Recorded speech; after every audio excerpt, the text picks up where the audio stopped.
Estamos con un invitado muy especial, se trata de Juan Gabriel Vázquez, uno de los mejores escritores colombianos. Juan Gabriel, gracias por estar aquí. Gracias, Juan Carlos. En abril del 2013, usted publicó su último libro, Las Reputaciones, y trata mucho sobre la vida de un caricaturista bogotano, un caricaturista de la capital de Colombia. ¿Por qué le dio por escribir de caricaturistas? Bueno, me había interesado mucho en la figura de un caricaturista colombiano en los años 20, Ricardo Rendón, que en esa época era realmente un tipo muy influyente, era un tipo capaz de afectar de manera muy directa el panorama político con un dibujo. Y esa idea siempre me interesó mucho. Y llegué a fantasear un poco con la idea de escribir una novela sobre Ricardo Rendón, porque yo crecí con un misterio sobre su muerte. Él se suicidó en una tienda de ultramarinos muy cerca de donde yo hice mis estudios de universidad, y las razones de su suicidio siguen siendo muy misteriosas. Entonces escribir sobre él me ha interesado desde hace mucho tiempo. Pero en algún momento, en medio de la investigación sobre la figura de Rendón, me comenzó a interesar más la figura del caricaturista, este comentarista político que en Colombia tiene mucho peso. Hay países donde tiene menos, pero en Colombia el caricaturista político es una opinión que uno sigue y que uno conoce. Y usted sabe que hay firmas como la de Héctor Osuna, un caricaturista político, que nos ha contado la historia moral y política del país en los últimos 40 años. Entonces de ahí sale el personaje. La exploración de uno de estos personajes me llevó a temas como la responsabilidad de quien opina en la prensa, como el tiempo que gastamos en proteger nuestra reputación, en proteger nuestra imagen, y por qué lo hacemos. Y acabé pues contando esta pequeña historia que refleja un conflicto moral de uno de estos personajes que tiene una influencia en la vida pública, en la reputación de la gente, en la imagen de la gente, y a veces no sabe muy bien cómo utilizarla, con consecuencias pues desastrosas para él y para otra gente. En los últimos meses han aparecido reseñas de su libro El ruido de las cosas al caer en Estados Unidos. El libro fue traducido al inglés, pero las reseñas eran muy positivas, muy elogiosas, no solamente en el periódico The New York Times, sino en The Washington Post. ¿Usted cómo recibe esas críticas favorables al libro, que no son tan frecuentes, sobre todo en esos periódicos?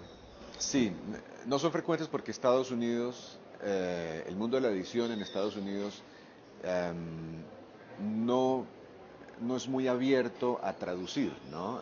Hay estadísticas que dicen que mientras que en Alemania o en Francia o en España el porcentaje de libros traducidos sobre los libros publicados es del 30 o 40%, en Inglaterra y en Estados Unidos es del 3%.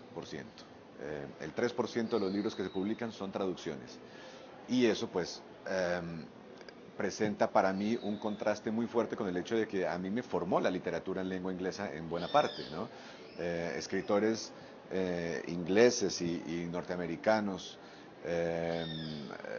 norteamericanos como Philip Roth o como Saul Bellow han sido muy importantes para mí.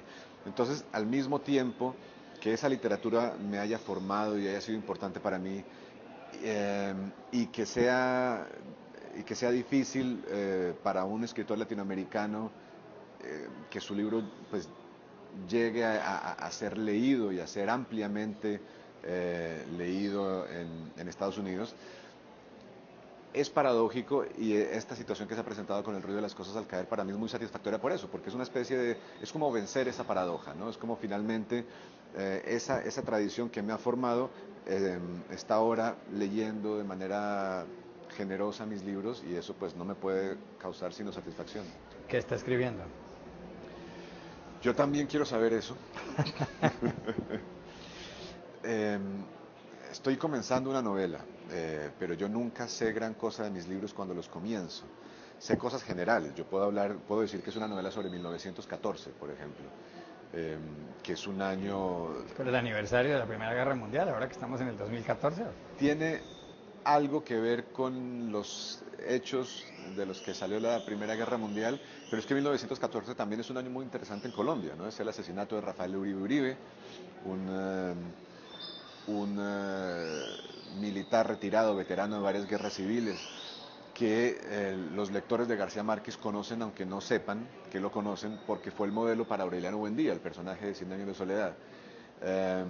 Uribe Uribe fue asesinado en 1914 en circunstancias que, según he descubierto, son mucho menos claras de la versión con la que crecemos. Y eso me ha interesado mucho. Y eso forma parte de uno de los varios temas que esta novela que estoy escribiendo trata de tocar. Pasando al tema de la política, aquí en Colombia, que es su país, el gobierno del presidente Juan Manuel Santos ha puesto en marcha un proceso de diálogo con las FARC, con el principal grupo guerrillero en La Habana, la capital de Cuba, hace poco más de un año. La política colombiana gira hoy en torno de ese proceso de paz que muchos esperan que llegue a buen puerto. ¿Cuál es su opinión del diálogo con las FARC? ¿Está de acuerdo con lo que está llevando adelante Santos con las FARC o está en desacuerdo? Bueno, eh, yo apoyo el proceso de paz. Soy partidario de una negociación en este conflicto que lleva 40 años o que llevamos tratando de enfrentar militarmente durante 40 años sin resultados francamente positivos, ¿no? Con un ir y venir eh, en la relación de fuerzas, pero sin una salida clara que termine con el sufrimiento histórico de tanta gente, ¿no? Yo creo que es una cuestión de cesar el sufrimiento, que es un deber moral que debería tener la política. Eh, lo que pasa es que las circunstancias de un proceso de paz nunca son fáciles y yo creo que en Colombia el gran error político, la gran mentira política ha sido tratar de presentar esto como una cosa blanco y negro, un proceso que es fácil, en el cual sería fácil ubicarnos moral o políticamente. No, no es fácil. He tenido muchas dudas sobre cómo se debería llevar esto a cabo, he tenido muchas dudas sobre si la manera en que se ha llevado a cabo ha sido la correcta. He sentido, como todos los colombianos, una profunda irritación ante el cinismo, el desdén por las víctimas que mostraron las FARC en un primer momento de las negociaciones. Eh, Hablé con Oscar Arias en algún momento, el expresidente de Costa Rica, que logró grandes avances en las negociaciones de paz en Centroamérica. Fue, digamos, el broker de los grandes tratados de paz en Centroamérica.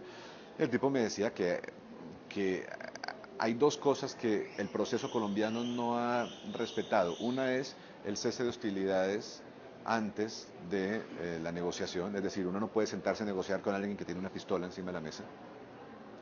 Eh, y otra es la idea de que hay tiempo para esto, ¿no? La idea que parece sustentar muchas de las opiniones que da la política colombiana es que esto es un proceso largo y hay que tenerle paciencia. Y Oscar Arias me decía, no, uno de los grandes factores en un proceso de paz es la presión de la comunidad internacional. Y la comunidad internacional tiene una atención limitada. Solo se va a interesar en el proceso colombiano durante un cierto tiempo. Si dejamos que esto se demore demasiado, eso se va a perder y las partes van a dejar de sentir la presión de llegar a un acuerdo. Yo todavía no sé si tenía razón, pero creo que hay que escuchar opiniones como estas. Usted decía que le inquietan los nexos entre religión y política en Colombia. ¿Por qué? Bueno, porque una de las grandes conquistas, yo creo, de las democracias modernas ha sido esa separación, ¿no? Esa separación entre las convicciones de la fe, que son convicciones subjetivas, indemostrables, eh, y, y las convicciones políticas que no son aplicables a todos, incluso a los que no creemos en ningún Dios. Eh, y la intromisión de la religión en la política colombiana es cada vez un factor más importante. Tenemos el caso del senador Roy Barreras, por ejemplo, del que se sabe que hizo un acuerdo con grupos cristianos en el sentido de prometer no apoyar proyectos de ley sobre matrimonio homosexual, no apoyar proyectos de ley sobre legalización de la droga, que son contrarios a la fe católica o a la fe cristiana de ciertas comunidades a cambio de votos. Entonces eso me parece profundamente nocivo para la democracia, profundamente inmoral, ¿no? En el sentido político, pero también en el sentido eh, cívico, ¿no? Yo quiero un Estado laico porque es un Estado que respeta y promueve eh, mi derecho a vivir en él, aunque yo sea ateo, y el derecho del musulmán y del judío a vivir en él, aunque no formen parte de la religión mayoritaria. Y lo contrario, pues es un Estado que forzosamente establece una jerarquía y es un Estado que defiende más unas creencias que otras y nos coloca a los ciudadanos en situación de desigualdad fundamentalmente. Y esto por no empezar ni siquiera a hablar de temas que implican mucho sufrimiento para quienes los padecen, como el aborto, ¿no? El derecho de las mujeres a abortar en ciertas circunstancias, u otras cosas así en las que la religión ha jugado un papel de opresión, ha sido causante de infelicidad con el pretexto justamente de lo contrario, de la moral y de lo que les parece justo. Usted vivió mucho tiempo en España y me decía que también le inquieta el hecho de que se hayan endurecido las penas contra el aborto en ese país. Sí, creo que es una ley, este proyecto que se ha promovido ahora desde España, es una ley que borra muchas de las grandes conquistas de las mujeres en los últimos años, en particular durante los últimos 8 años del gobierno de Zapatero. Eh, Hombre, yo creo que hay algunos casos en los que negarle a una mujer el derecho a disponer de su propio cuerpo eh, es, eh, es sencillamente colocarla en situación de indefensión y causar sufrimiento. Es decir, a una mujer no se le puede exigir que tenga el hijo de su violador, a una mujer no se le puede exigir que lleve adelante un parto si ese parto puede poner en riesgo su vida, no se le puede exigir que tenga un hijo cuya existencia es inviable por razones médicas. Muchas veces el aborto quirúrgico se puede dar en situaciones donde ya se sabe que el bebé en caso de nacer no sobrevivirá 5 minutos porque no tiene cerebro, porque está seriamente dañado en muchos aspectos.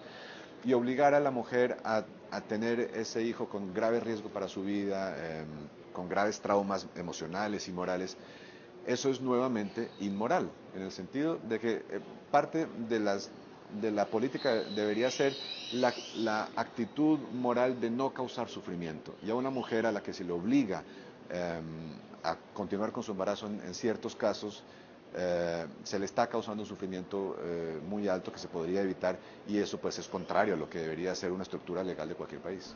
Gabriel Vázquez, gracias por haber estado aquí. No, gracias a usted.